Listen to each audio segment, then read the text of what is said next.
Hello guys, आज म भेन्डीको भरुवा बनाएर देखाइरहेको छु ल तपाईँलाई।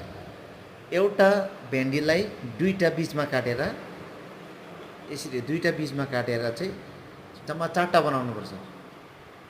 बिचमा काटेर चारवटा बनाउनुपर्छ। अनि डाइस अनियन, ग्रिन चिल्ली दुईटा हो, डाइस ठुल्ठुलो हुनुपर्छ यो। अन्त मसलामा तपाईँले यो चिल्ली पाउडर, हल्दी, गरम मसला, धनियाँ पाउडर अनि तपाईँले यसलाई हाल्नु यसमा पर्छ। यसमा हालिसकेपछि तपाईँहरूलाई म बताउँदै जान्छु, स्किप नगरी हेरिदिनुहोस् होला मेरो भिडियो। सानो तपाईँहरूलाई यो बिन्ती छ सबैजनालाई। अनि नमक हाल्नुपर्छ स्वाद अनुसार। तपाईँहरूले कति अब नुन अड्कल हुन्छ नि त, त्यो अड्कल अनुसार चाहिँ हाल्नुपर्छ हो। त्यहाँदेखि यो बेसन हाल्नुपर्छ है साथीभाइहरू।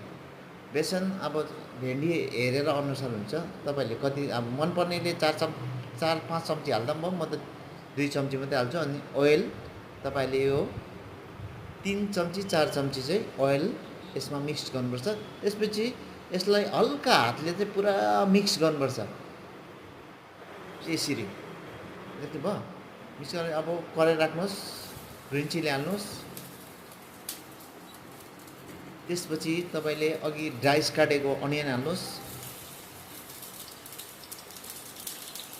डाइस काटेको अनियन हालिसकेपछि तपाईँले एकछिन यसलाई चलाउनुहोस्। त्यहाँदेखि यो अघिको भेन्डी हाल्नुहोस् बिस्तारैसँगले।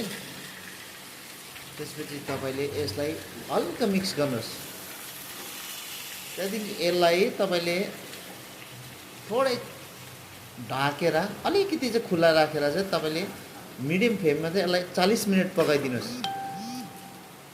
अब हेर्नुहोस्, मैले अब 40 मिनट पाएँ, यो पाकिसकेको छ। र भरुवा, भेन्डी भरुवा चाहिँ यसलाई भन्छ। र मेरो भिडियोलाई लाइक, कमेन्ट, सेयर गरिदिनुहोस्।